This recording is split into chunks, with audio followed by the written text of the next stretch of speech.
And thank you so much for coming, and it's wonderful to see so many students here, and also guests.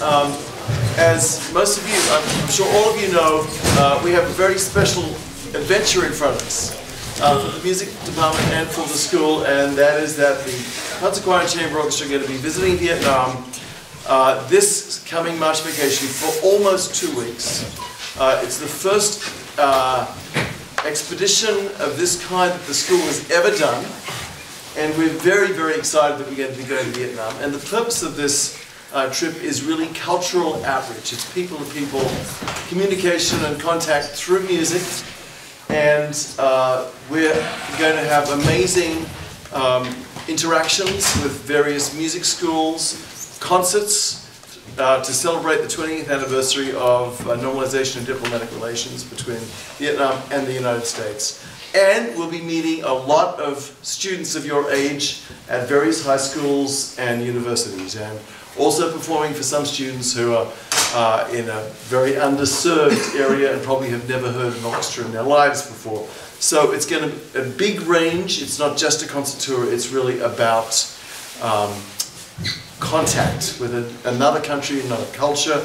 And this evening we're very, very privileged to have a panel who are going to give you some background on the country of Vietnam, the history of Vietnam, and the relationship of the United States to Vietnam. And this is very important that we have this in the background when we arrive and experience Vietnam as a reality.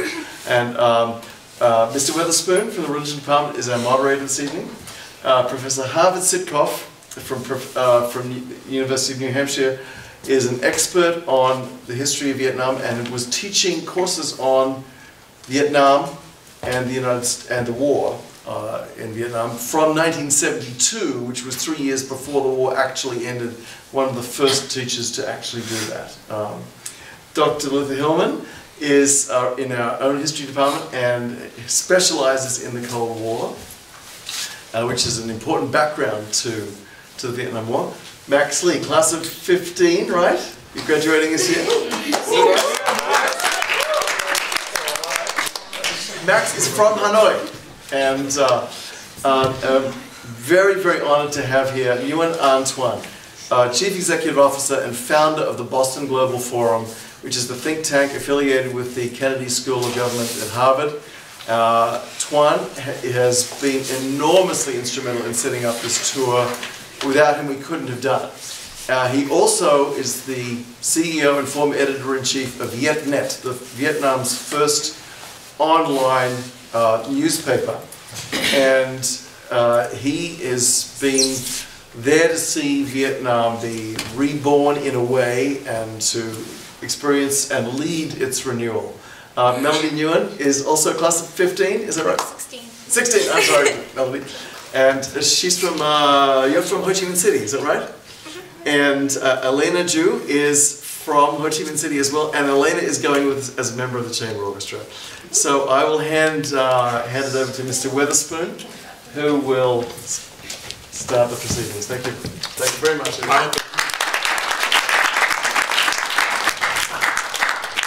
I hope this, in this brief time that we have together, you will take the opportunity to be yourselves, that is to say, to ask questions both of our panel and also of one another, to take advantage of the fact that we have a wide variety of information, including both historical information and also persons who live or who have lived in Vietnam, so that you can cover a wide range of possible questions. I think we're going to ask Tuan if he would, Tuan, if he would begin by opening up with his remarks, because he is going to start the furthest back. Yes. Thank you so much. And first, I'd like to talk something about myself. I'm from Vietnam, and as the Professor Rohan talked a little bit about me, and I do a lot of things, new technology, IT, internet from Vietnam. I'm from Nha Trang, from a very small hometown, central in Vietnam here, in central. And we built up VietNet, the first internet from Vietnam, as a Thai government did not allow to connect internet, but I tried to do, we succeed and make VietNet became the first internet in Vietnam. And after that, I was brought to Hanoi, capital of Vietnam, and do more. And I founded VietNamNet, and first in the online newspapers in Vietnam from zero. I founded in 1997. So after 10 years, VietNamNet became one of the very important newspapers in Vietnam, very high influence in Vietnam to reform Vietnam. And so from 2011, and I moved to Harvard. I do for Kennedy School, Sorentin Center on Press, Politics and Public Policy at Kennedy School. And also I'm advisor at a Global Advisory Board of Harvard Business School. And from Harvard from 2011, and we do in 2012. I am some professors Harvard Harvard Business School and Harvard Kennedy School, and special with Governor Michael Dukakis, and we are co-founders Boston Global Forum, and we do to try to solve that global issue. Last year we do build up framework for peace and security in the Pacific, especially in South China Sea, East China Sea, and also we have just launched a report, Boston Global Forum report about framework for peace and security in the Pacific, and also we have founded a Young Leaders Network for Peace and Security and Michael Dukakis Leadership Fellows Program to support to execute our ideas, and so that's myself, and I'm now with Professor Rohan and Vanessa very much when they came and asked me try to help you came to Vietnam, and that's my pleasure and my happy, and I try to do. And now I think we will have a very good trip in Vietnam ahead, and so I would like to say a little bit about Vietnam, the Vietnam culture, historic, and also how Vietnam today and Vietnam open and reform today. And after that, I think our college here and people here and talk, and also I don't like to talk so much. I like to get your question, and we can dialogue and conversation much better than only talk. But first, I think maybe there are a lot of people. How many people came to Vietnam already? Oh, that is not. Right, that is almost you don't have time to come to Vietnam. Have chance to come to Vietnam. So Vietnam, I think that is a very long historic country already. In a book, they talk about 4,000 years historic, but in reality, and we see very much evidence and data and stories. So we think in Vietnam Historic Museum, we saw very much from at least more than 2,000 years, and on that 1,000 years, China came and dominate and try to dominate Vietnam. But exciting, Vietnam, I don't know why. That is 1,000 years dominate, but Vietnam try to make independent in culture. In Vietnam, have a different culture with China for a long time. And after 1,000 years, within the 1,000 years, a long history, China came to dominate, but Vietnam tried to defend, to anti China, and many war between that, and Vietnam some years have independence with China, but cannot survive and cannot independent more, so that China came. But by that way, nearly 1,000 years. And now that you know about the world we talk about equality between women and men, but in Vietnam, exciting, very early historic, very, I think there are some women generals. They fight with China's shoulders to make Vietnam independent for some years. That is, if you come to Hanoi, you can see that is the Hai Bai Chinh. That is the first, I think, that woman kings in Vietnam. Very, very different in history in the world. That today we never seen about that. But in Vietnam, happened. That is the equality of women and men for long history already. After 1,000 years, Vietnam have independence with China, but China continue want to come to invade and expand and dominate Vietnam, but they always lost because of Vietnam. I don't know why, small country, but always try to make independence with China and anti with the China Empire. But exciting, Vietnam always very forgiveness and tolerance. That make Vietnam like American. American, we are forgiveness, we are tolerance. Vietnamese too. After many wars in Vietnam, Vietnam anti with China and defense when China came, and Vietnam win. And after that, King of Vietnam and generals of Vietnam give food, give transportation for Chinese soldiers, came back to China. And after that, we sent ambassador to talk with King of China. Oh, we are reconciliation, we are peace, we should not do more bad things between two countries. And exciting stories, reconciliation. Today we talk about the peace and reconciliation. But in historic Vietnam, we have a very, very wonderful king and also philosopher. He is Trần Nhân Tông king. He led Vietnam, means defeated 3 times Mongolia armies.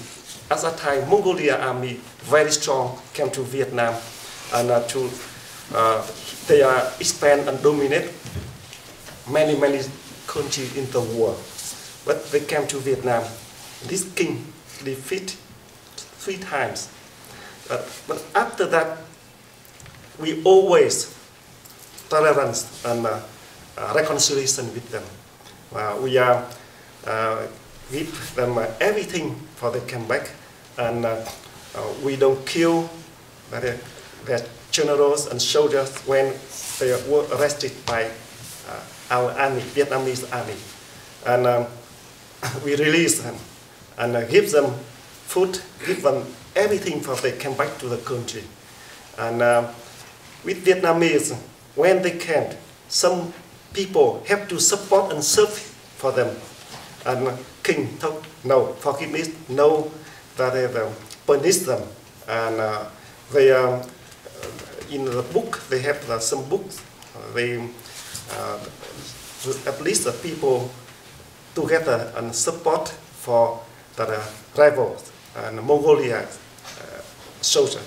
But the king asked, fight and burn, that forgot about that. That is tolerance and reconciliation. So that means you can understand about the culture of Vietnam. The Vietnamese always want to become very independent. They don't want to depend on any country. They want to independence. And the second, they self-respect very much, but they very tolerant and very peaceful and friendly. Professor Rohan came to Vietnam and Professor Vanessa came to Vietnam. They have chance to know about Vietnamese already. So I hope you will have very good time to talk and discussion and conversation with our young students in Vietnam. They are very open and very peace and calm. That is something about that. And music, as you are musician, and music in Vietnam, I think very nice melody. And different with Western culture and Western music and Vietnamese music, very very special folk music, very nice and very beautiful melody. And you will have chance to learn, to listen Vietnamese culture and music very much everywhere in Vietnam, from North, Central, and South. I think I fully believe that you will have very exciting about Vietnamese music. And Vietnam is a very open culture, where people eager to learn and different with Chinese and even another countries in Asia country. Vietnamese very open, very eager and hungry to learn from outside.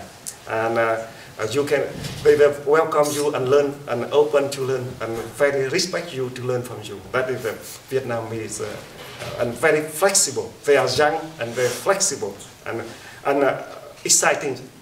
Flexible, you can see that the traffic in the street are terrible, but very flexible with motorbike and very flexible also. And lot of briefing somewhere. I think exciting culture. You should know before you come to Vietnam. And Vietnam war, the US and Vietnam today. I think not so much as I thought, but I briefing something more. That is, we have a very pain historic between Vietnam and the US, an unlucky historic, I think so. That is in 1945, Ho Chi Minh, at that time, he wrote, sent a letter to President Roosevelt, and after that, Truman president. But at that time, the US don't care about Vietnam and think of Vietnam communism. But exactly at that time, Vietnam no communism. Vietnam want to do with the US and allies with the US very much. Ho Chi Minh contact with American. And also, that is the independent declaration of Vietnam was a support and help and advised by two Americans in Hanoi together with Ho Chi Minh. And the first statement they talk about American declaration, independent very much. So that is unlucky for Vietnam and the US. That is that we misunderstood. So we have a very bad war. 21 years from 1954 to 1975. But that is with Vietnamese, I think that also tolerance and forgiveness. American came to Vietnam now, welcome. That is they like very much. And if you talk that you are American, wow, welcome. That's good, very good friendship. And Vietnam and American, wonderful. That is now. After 21 years, me too. I'm in Vietnam War. I'm survived with bombs very much. When I came to the class, actually bombing B-52 came to bomb. But after that, no problem. And my father, at that time in the war, talked with me. I'm 10 years old. My father talked. Now we fight with the US. But in the future, we have to, and we need the US very much. We have to become friends with the US. Now we have to fight, but in the future, your generation will become friends of the US. But my father, engineer construction, he talked with me about that. So that is the way Vietnam do. And now, look ahead, 20 years, Vietnam, the US, normalized relationship, wonderful. That is, you came very good timing, wonderful timing, that is very important time. That is 20 years between two countries. And the US make Vietnam strong very much after normalization by business. And now, special Vietnam look forward very much by the US support to maintain peace and security in the Southeast China Sea, very much.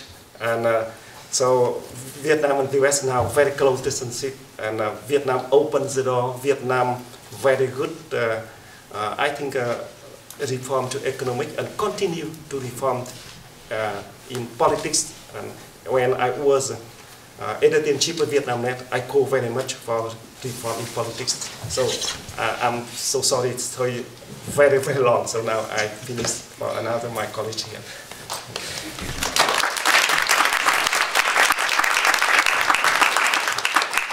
By the way, let me encourage you from time to time as you hear different place names being dropped, just to refer freely to the map which is hanging there from the screen. Please, Dr. Nguyen. So I think actually I'm going to be piggybacking a little bit on what you were saying about Ho Chi Minh and the start of the Vietnam War. And Professor Sitkoff, I think you're going to also then piggyback on me in terms of what we're talking about. And I'm Ms. Luther-Hillman. Some of you know me as Ms. Lu-Hill. So what I wanted to speak about is thinking about the way that Vietnam, which was also at the time known as Indochina, became sort of first introduced broadly to the American public, because really until the Vietnam War, once American involvement really became strong in the 1960s, most Americans had never heard of Vietnam or Indochina. They certainly couldn't have really pointed to where it was on a map. Even the probably very, very few Americans had really heard of this country. And it's interesting also, as I use that term country, I think it's interesting to think about what you were saying about Vietnam being under the domination of China for 1,000 years. Because it did take a very long time for Vietnam to become its own independent country. And some of that had to do with this idea of nationalism that was actually pretty new starting in the 20th century. Some of you have taken 20th century world history or modern peoples and cultures might be familiar with this. Can anyone offer a definition of this term nationalism? I see some of my former students, but I'll... Speak up. I actually don't know.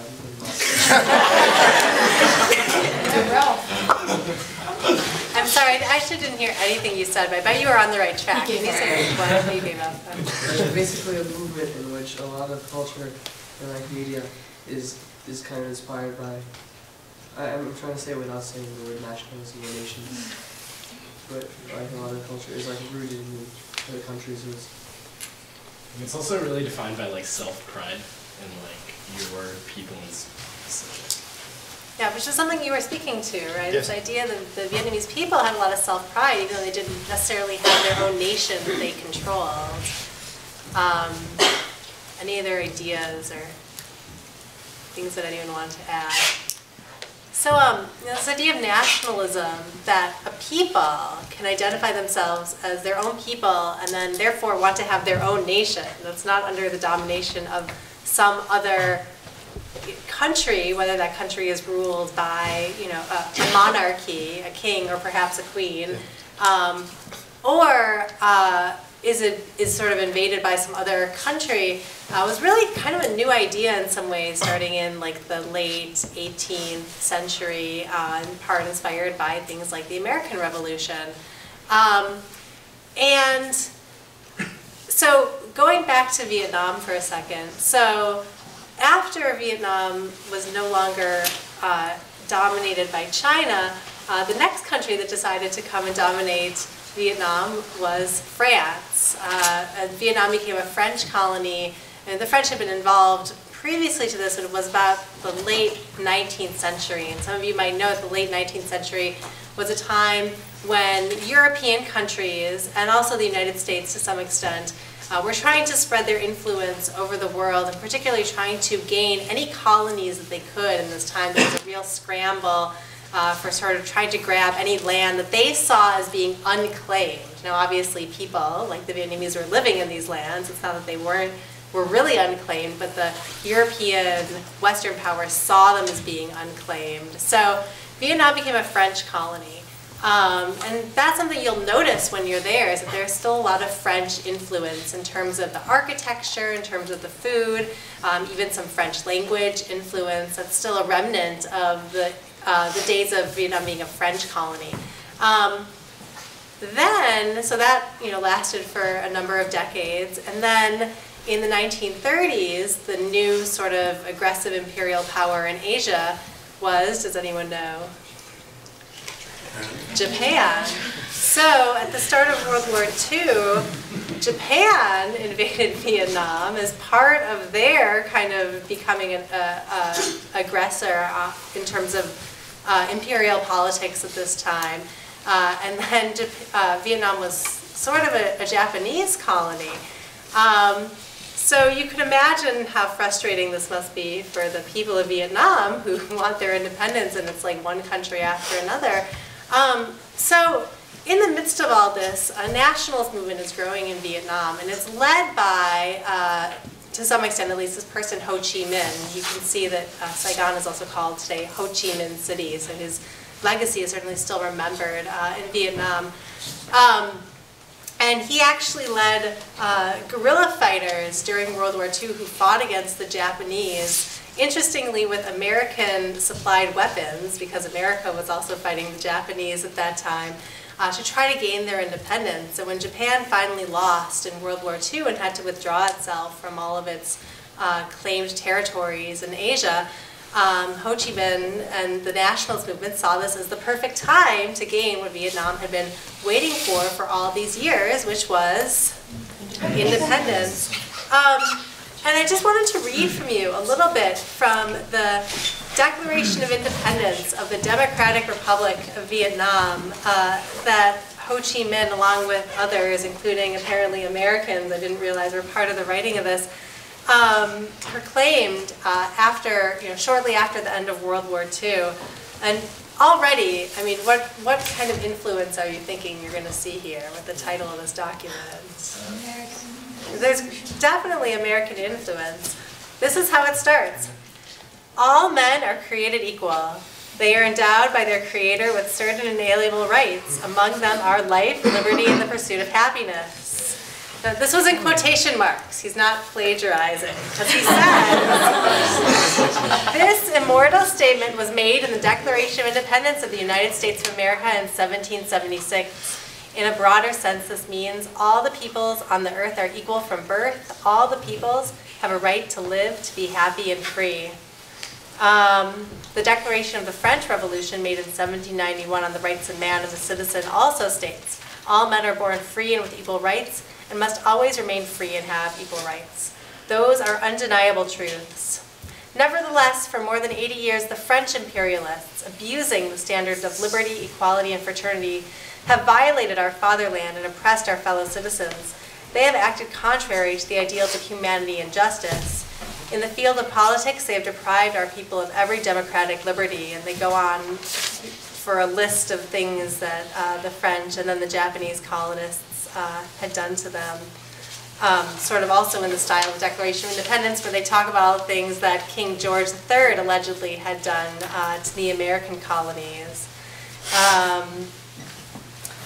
And so you can see the Western influence. Ho Chi Minh himself was educated in Western institutions, so you can see this sort of the Western ideals of independence influencing this Declaration of Independence. So what's the problem? Why can't Vietnam gain independence after World War II? Well, there's two problems. One problem is that France has now won the war, along with its allies, the United States and Great Britain, and the Soviet Union also, at least at that point, they're sort of allies. And they want their colony back. So the French begin a war against the Vietnamese to gain their colony back. And this puts America in particular in a tough position, and this is when Vietnam really comes on the radar of the United States in terms of foreign policy. Because on the one hand, it's a little bit awkward for the United States to be opposing this independence movement that's also repeating its own rhetoric of independence and liberty for all peoples. On the other hand, France was their major ally in World War II, and the United States is hoping to maintain France as an ally, so how can they not support their ally in their fight to get their colony back? It definitely puts the United States in an awkward position. The other problem is the brewing Cold War with the Soviet Union after World War II, because there were fears among American policymakers that Ho Chi Minh had espoused socialist rhetoric in his previous independence speeches, which was also not uncommon for independence or nationalist movements at this time. And whether or not it was a misunderstanding, the United States at the time was very concerned excuse me, that if Vietnam were to become independent under Ho Chi Minh as its leader, it would become communist and would ally itself with the Soviet Union. Excuse me. which is another thing that the US didn't want at that time. So the French fought for 9 years with some assistance from the United States, not direct military involvement, but some indirect involvement in terms of aid, to try to regain their colony, but to no avail.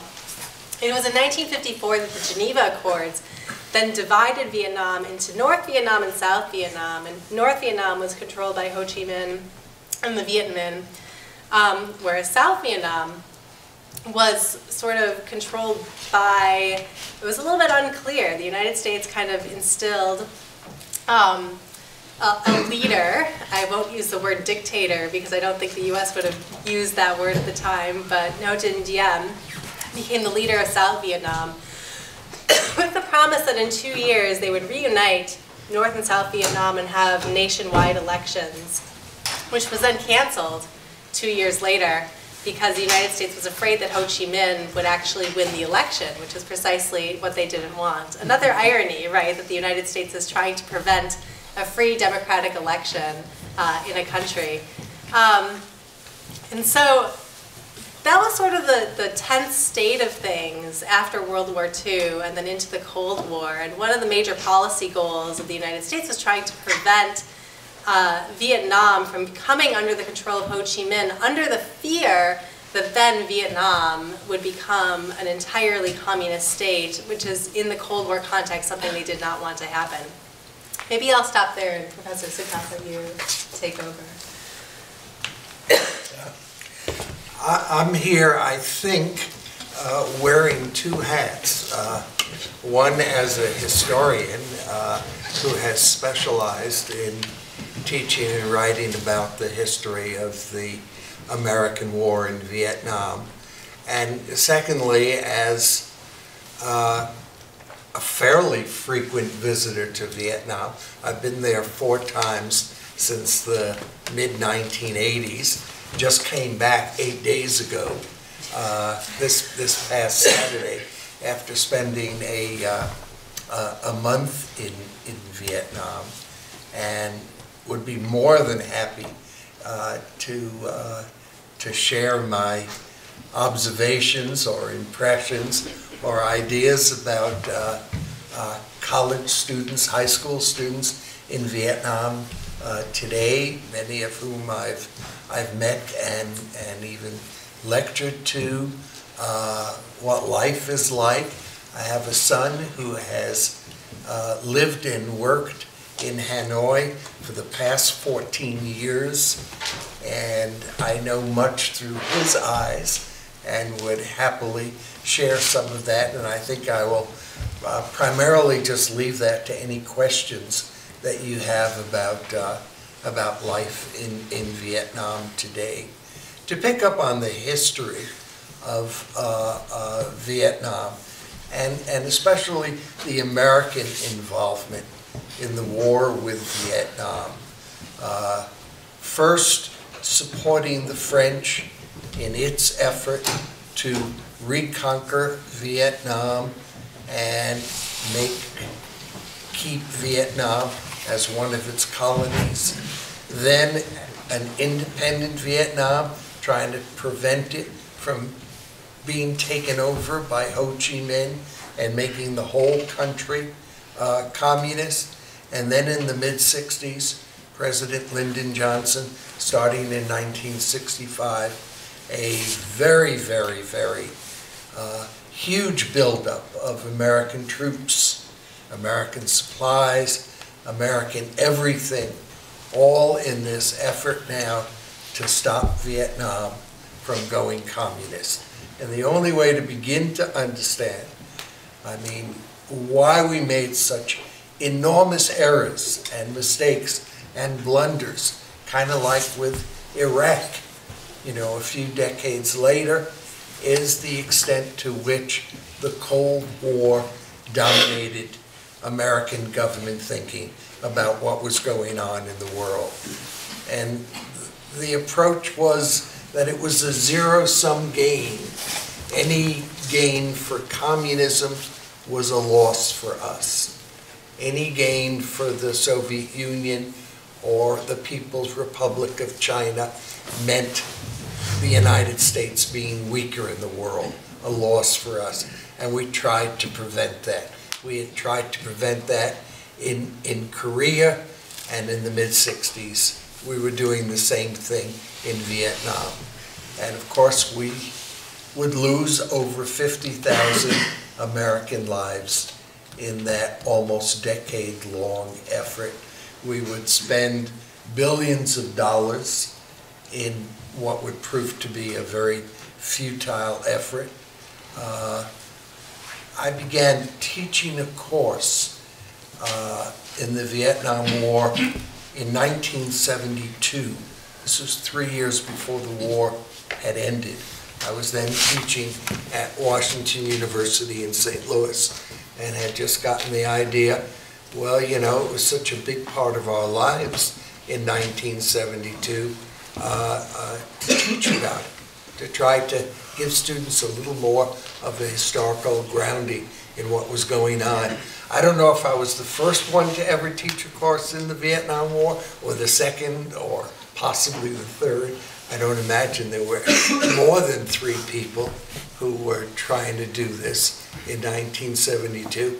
But I started then and continued to teach that course for over 40 years, including many of them at the University of New Hampshire. It's always been an extremely popular course. I think all students, there were so many movies about the Vietnam War, great films. Everybody knew the soundtrack, you know, all the many great rock tunes of the 60s and 70s that dealt with the war. And it's very interesting to me today how little presence of the war now exists in Vietnam. You're not going to see it. The bomb craters have largely filled with water and have grown over. They're all part of rice fields today. It's green, you know. There are a few that have been left basically for tourists to look at, you know. But that's it. The evidence of Agent Orange. Again, it's not something that you're going to be struck by. If you go to the War Museum in Saigon, you're going to be reminded of all of the American atrocities. And there are many photos and paintings, whatever, that depict very much from the side of the Viet Cong, the National Liberation Front, and from the side of North Vietnam, their view of the American war in Vietnam. But other than that, you're not going to see very many reminders of it. You're not going to hear about it very much on the streets. I forget what the exact statistic is, but something like 75% of the people in Vietnam today were born after the war ended. Do you know the exact number, what it is? I just know that 60% of the population are over 30 right now, so it's a very young. Very young. 70%. 70%. Was born from 1975. Yeah. So again, it's not as if you're going to be encountering, especially young people that you're going to be meeting with. Many of them don't even have parents who experienced the war directly, maybe grandparents as such. So I think, you know, in a strange sort of way, it's a war that the United States lost and that has weighed more heavily on the United States than on Vietnam. And certainly we can see it in terms of what a lot of, especially Democratic, and I mean that Democratic Party politicians have to say about whether we should get involved in Syria or Iraq again, or what's going on in Africa. You know, there's great desire not to get involved. Certainly one of the lasting consequences of the American war in Vietnam. But I'm going to stop there to make sure that you guys all have some time to ask questions about what's going on now or what went on during the war. And let's see now, Max, should we start with you? Or would you like to defer to Melody or Ellena? Or maybe you can, I mean, you live there. You know it as young people growing up. What comments would you like to make about how you notice it? Well, I was gonna say that we love Americans.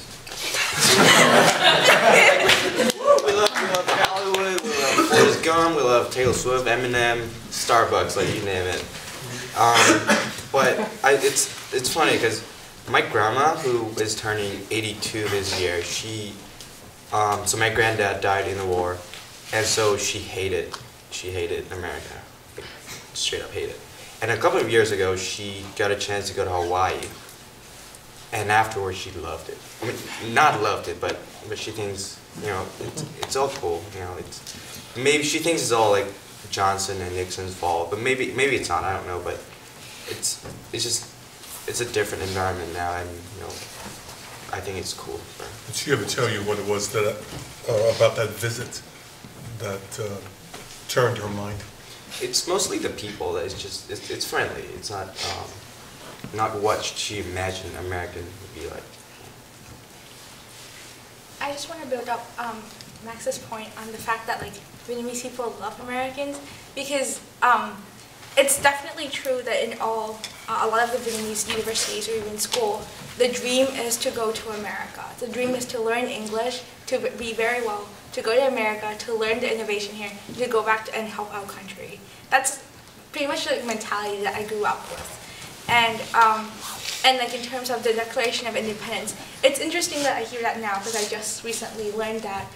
Because in Vietnamese history, you don't really know that it's a sort of like a repertoire of the Americans' Declaration of Independence. It's sort of the idea is like, that's what Ho Chi Minh tell us. And a lot of the times, I think my friends correct me in this too, but Ho Chi Minh, we call it Uncle Ho. And like right there, it sounds like Big Brother and like, you know, propaganda. But it's not really, in the sense that you think of this like Uncle Ho to me is like that nationalistic and capture image of Vietnam. And he's in all our money. You'll see him, especially in Ho Chi Minh City, you'll see him like almost in every other store. In every classroom. Like if you go to a public school, it'll be in every classroom. Like yeah. All my. So there's imagine there's a blackboard. To the left would be 5 things that Uncle Ho taught us. Yes, 5 things that Ho Chi Minh taught us. Ho Chi Minh, a portrait of Ho Chi Minh, and the left is like a wish that he, what is it like? Word of wisdom. The word of wisdom that he taught us. Yeah, for young people. And if you go to primary schools, or I don't know if you guys are doing that for the tour, but you'll see kids wearing like a red scarf in their uniform, and that's basically saying that they're being initiated into the party. And that sounds very political, but basically all you do is you sing communist songs, and then you know a bit of history, and you're part of it, and it's basically like a point of pride. Like you learn a lot about what Uncle Ho taught you, and you know what you should be like what you should do to be a good student, a good person in your family. I think like a big thing in our culture is filial piety, which is basically respecting, but like it's a different kind of respect to your parents in the sense that I guess when you are an investment of your parents, and filial piety basically says that you owe your parents, and you have to respect them, and you have to do things that will make them happy, in the simplest of terms. And I guess like that's something that's very different here, and it makes kids in Vietnam very polite and very respectful. And if you go to the rural areas, they probably have never seen, excuse the simplicity, but a white person or a black person before. And they'll slyly take a picture of you and pretend like you won't notice. Or they'll like come up and hug you and be very friendly and very like up to your private space, and please understand that they've like never seen you before. You only existed in movies and in cartoons, and so now that you're real, it's a different experience, I guess. So just a word of caution. I don't really have much to add, but I didn't grow up like as a baby in Vietnam, but I moved there when I was in 2nd grade. And I went to international school and it was British. So I lived in a town where there were a lot of foreigners. But my point of view is that Vietnam is not a country where foreigners easily blend in. Like, foreigners will stand out, whether you're Asian or black or white or other races. So I guess like when you guys go there, you'll experience something very different than America. It will not be America. It'll be a new experience, and I can't really describe it in words, but it's just like when you go there, you'll like experience it, I guess. You'll feel very tall. A lot of us will feel very yeah, That's so true. Yeah. I am the tallest in my family. Yeah, me just too, like, same. Just a point of respect. I think one of the things that you're going to experience, and you will experience so much that's so different, but you know, we have this idea that Vietnam is a communist country.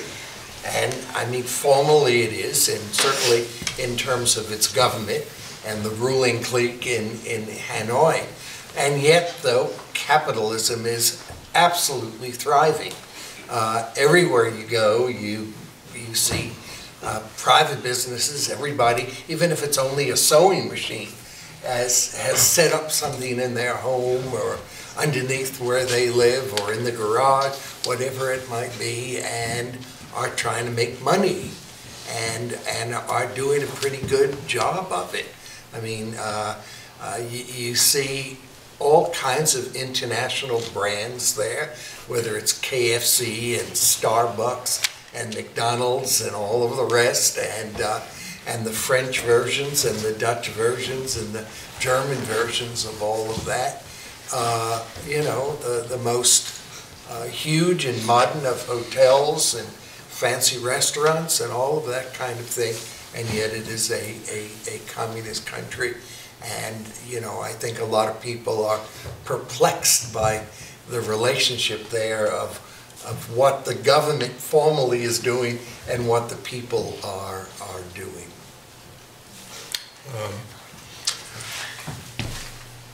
You make me want to ask variously how you all would explain what's up with that. But I think we're going to follow your advice of some minutes ago and allow the folks to engage and ask questions or provide other commentary. What things would you like to talk further about now that you've been seeded a little bit with some ideas?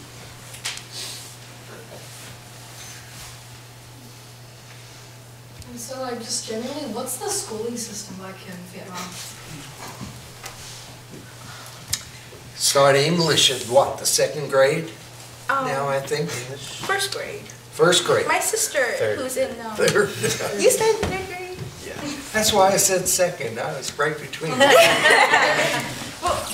I mean, I'm excited about this because when I was born at the time where they believed in eugenics, so like right away I was in like taking IQ tests, and I was that kid that failed completely. So I ranked a moron in the IQ test, which, as you can imagine, is interesting because I got placed into a school that was not suitable for me. And what's interesting is that I could move, so I moved to a different school where so Vietnamese schools, I think, I don't know about in Hanoi, but we are ranked in like levels. So there's like a normal schools for normal public kids to go, and then there's a specialized public school, and it's called School for the Gifted. And basically, as long you will take a standardized test at the end of every term, and then you'll average it, so it's like your PEA. And then by your the end of primary school, so 5th grade, and then by I think 9th grade, you'll take it again and again and again, and you'll slowly like, be placed to better and better schools depending on how you perform. And so I guess like that's how schools are ranked and how.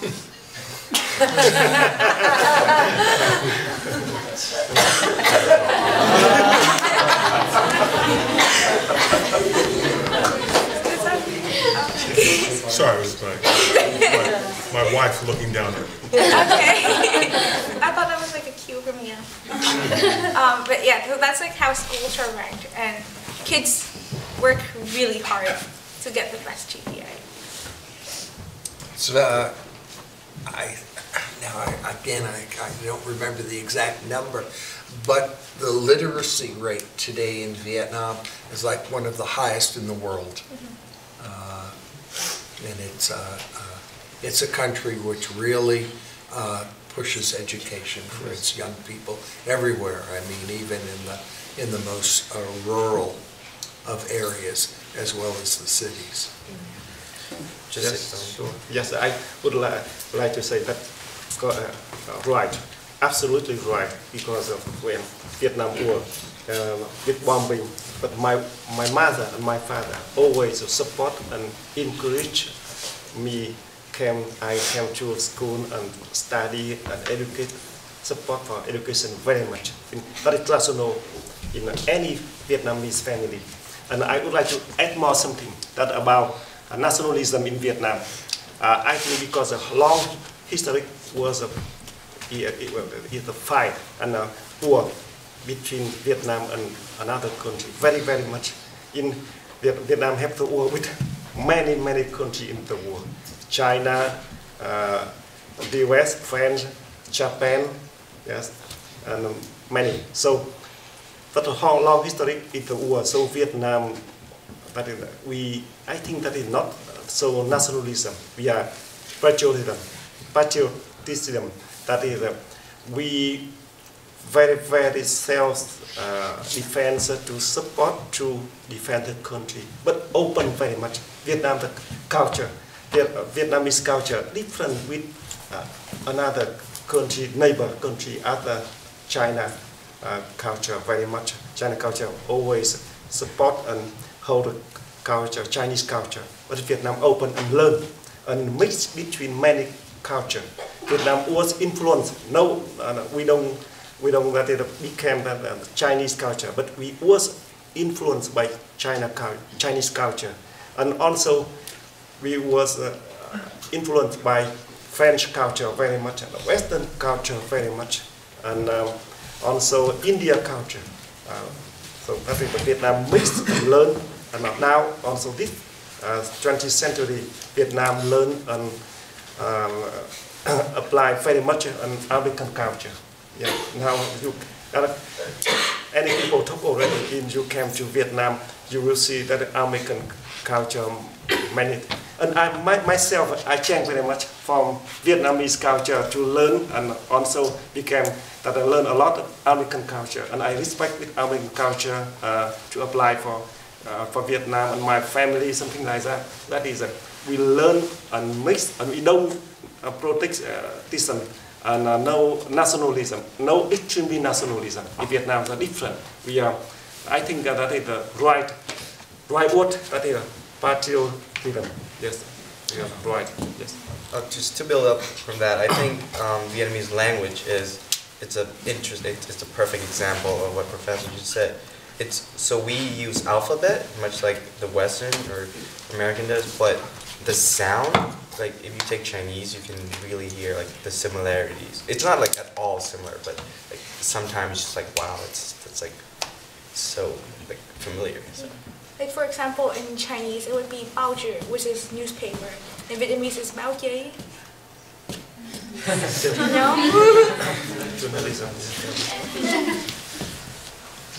Please. I'm just wondering, those of us who are American, I mean, Americans have a reputation of going to other countries and not being the best. Yes, are there any specific social taboos or things that we might do without knowing, like any subtleties that we should look out for? You mean like taking pictures on the sly? Just kidding. I think in Vietnam, I mean, I might just be talking about myself, but a lot of the times anything goes. So we don't really like go like, oh my gosh, she did that. That's terrible. But one of the social taboos is when someone offers you things, say no first. So say like, no, I'm good, and then take it. So like say no until they enforce it on you, and the more they enforcing you, end with taking the present or whatever they're giving you, because they're giving you because they genuinely want to, and they want for you to have it because it's like giving a part of you to them. But the thing is, if you take it right away, you're selfish and you're self-indulged. But if you don't take it, you're saying that their gift's not good enough. So balance it out. I mean, like I was just thinking, for example, if someone in the U.S., if someone compliment you, like you're beautiful, and you say thank you, but in Vietnam, you would just like, no. Like if you take Chinese, like you said nali, which is like, no, I'm not beautiful. You know, it's like a way of being modest, I guess. Or if you're eating with an adult, and you're like having a meal and you're sitting around in a table, don't be the first one to dig in the food. Wait until everyone picks up their chopstick and wait for the oldest person on your table to eat, and then you can eat. Because when you eat right away, I mean, I think like that's similar to Western culture in dinner at the dining table, like dining manners. But it's very important in Vietnam because it's a sign of respect. By the way, in some cultures, honoring the elder person includes people who are, relatively speaking, your peer. How do the Vietnamese feel about that? Okay, well, I think, for example, in Vietnam, there's the same age, but there's different roles. So, for example, my cousin and I were in the same roles, but my cousin is the daughter of, I guess, like my mom's aunt, so she's older than me. I mean, in the sense of like she's at a higher position than me. Then I'll wait for her to eat first, and then I'll eat, because there's a role position there. But in terms of like your friends, if you're dining with like a Vietnamese group, it's fine that you eat earlier than them or like at the same time, even if they're older than you, because ranking wise you're the same. But if there's a teacher, wait for that teacher to eat first. Sorry. How would you describe the cultural differences across like the North, Central, South?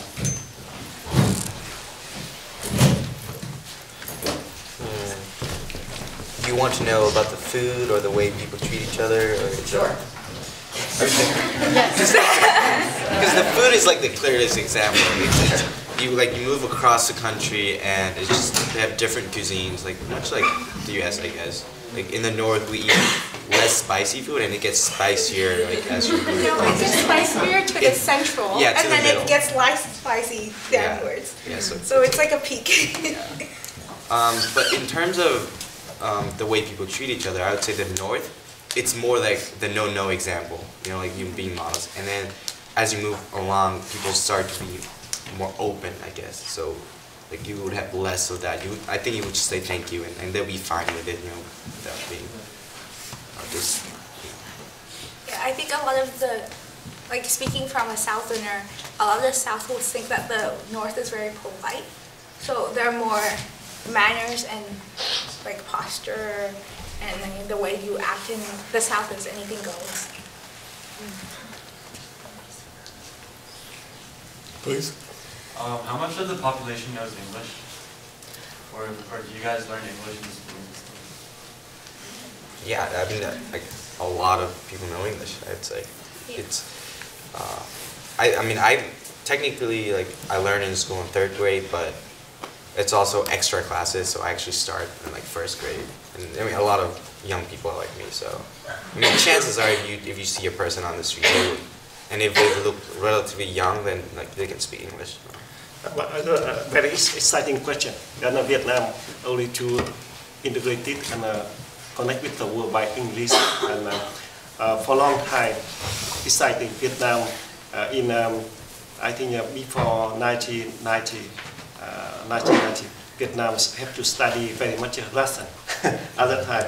And I was in university, I have to study Russian language very much. And but after 1990, so very much we change and study English. So that is the change from 1990 so far. That is not too much people Vietnamese can speak English. I think about today around 20 million Vietnamese can use and speak English, and because many areas in rural area, yes. And we hope that the young generation can study English very much in the future.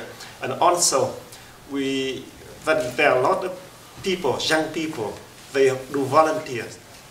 Now they bring English books and everything to support, to learn English to rural area and mountain area. And we support very much for that. And also English and classical music, because in Vietnam they like people like listener music, and we bring English and classical music European country to for people can learn, because we think not only language but also culture, and music, classical music is a very direct language for every country. So we have ideas that bring language and another language, very important language for the old people in remote area, that is classical music together. So just another quick point. Even though that like in Vietnam, everyone learns English at a young age, we don't usually have like native speakers who teach the language. So a lot of the times the students speak with an accent and listen with an accent too, in the sense that they can't like understand immediately if you speak too quickly. And like even a person on the street would be able to speak English, and some students like, I will sell this to you. This is the money. And yeah, so they will seem like they know a lot of English, but if you spew English at them, like if you ask them the direction of somewhere, they will freak out and they won't know what you're saying, and they'll point to something that they think will be vaguely the answer, but would not be the answer because you don't understand what you're asking. But all the time they're very like insistent on learning, so they'll insist on speaking to you in English, even though they don't completely understand what they're saying or what you're saying. So just like be patient and aware of that fact. Please. What is this spiritual and religious life like? Because like it's a communist, technically like a communist government. So is it more ideology? Can you talk about God? Are there churches? Something like that. I think different, even communism, but now it changed very much. Exactly, changed very much. Though not so much people believe and think that communism in Vietnam, exactly. And I think only have some very, we have to say that very honest, that it only some older leaders, they think that communism, that almost inside Communist Party. I'm a member of Communist Party, but I don't think that communism is a good model for Vietnam also, that we change very much. That even as a professor at Harvard talk, that is the economic, market economic, we applied from 1986. Of course, that conflict and debate very much high and very, very difficult inside party. And I'm proud that I support very much for innovation and reformation in Vietnam by that. When I was editor-in-chief of VietNamNet, and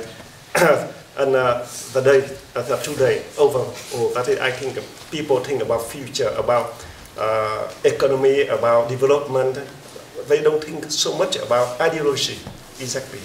and they think about American. They don't think about capitalism. They think that great model.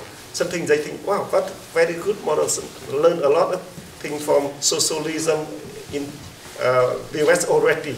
They apply for very much. So that is I think the world today, ideology not high impact in Vietnam, but that is some leaders of Vietnam, some people in Vietnam, they abuse that is the ideology to impact and to that is enforce that sayings, that thinking, and their model to make their benefit.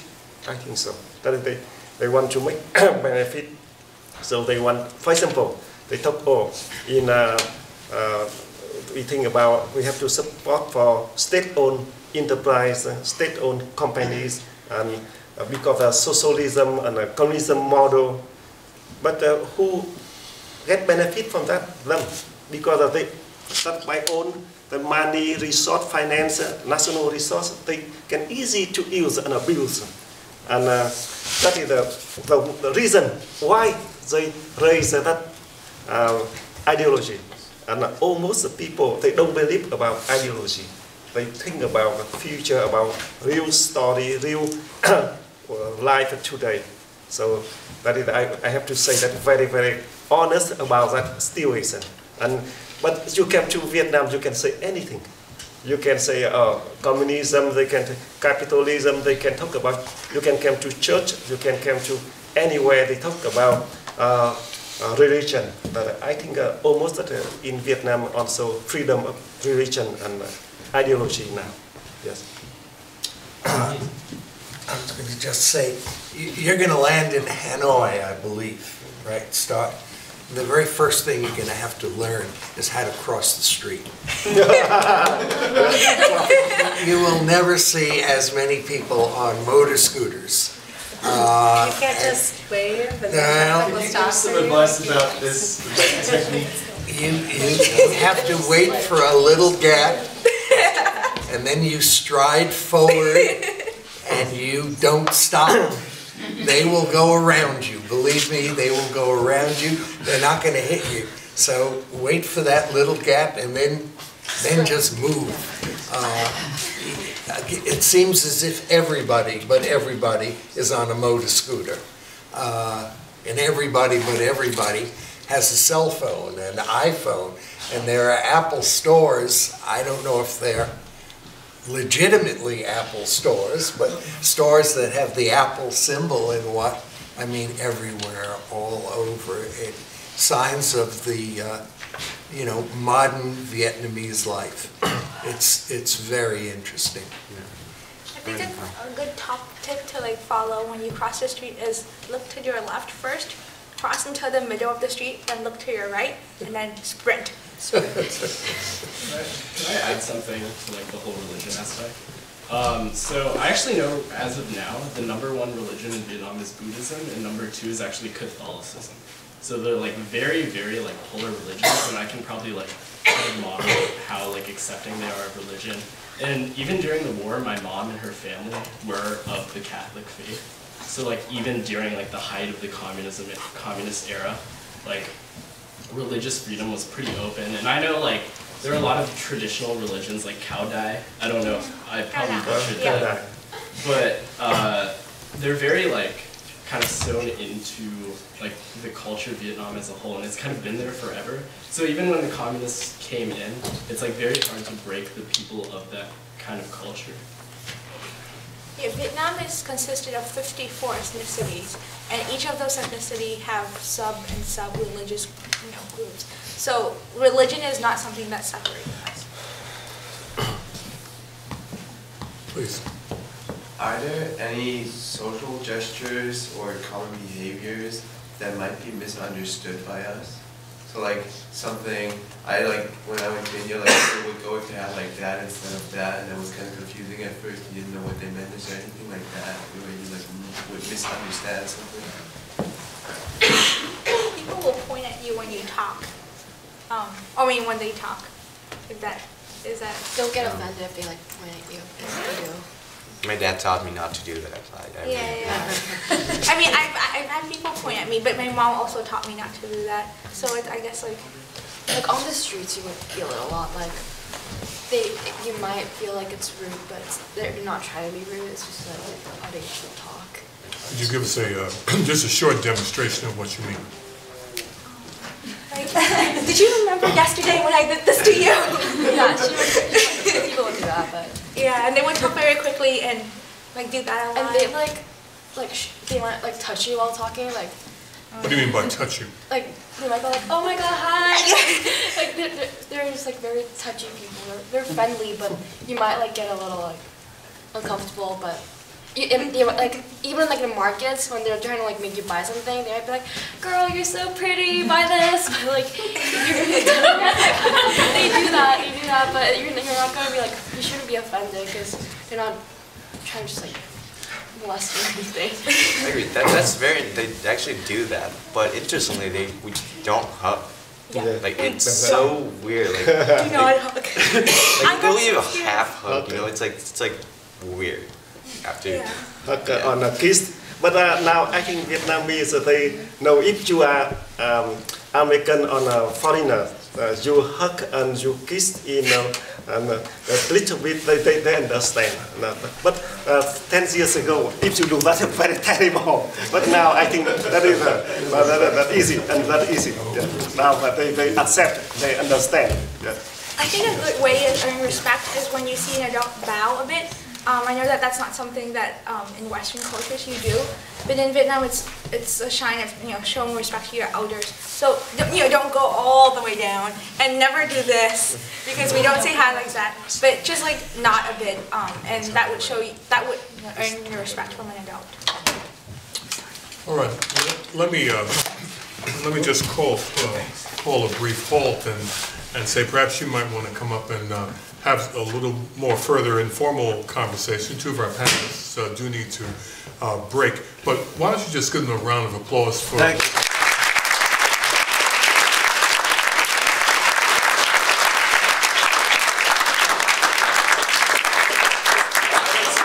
One little tiny piece of information I thought was fascinating that we learned in Hue, in the middle of Vietnam. Ho Chi Minh was an orchestra conductor. Did you know that? He was trained not only at a school we will visit, but he conducted an orchestra. Isn't that amazing? Very well trained. I thought that was... Thank you so much.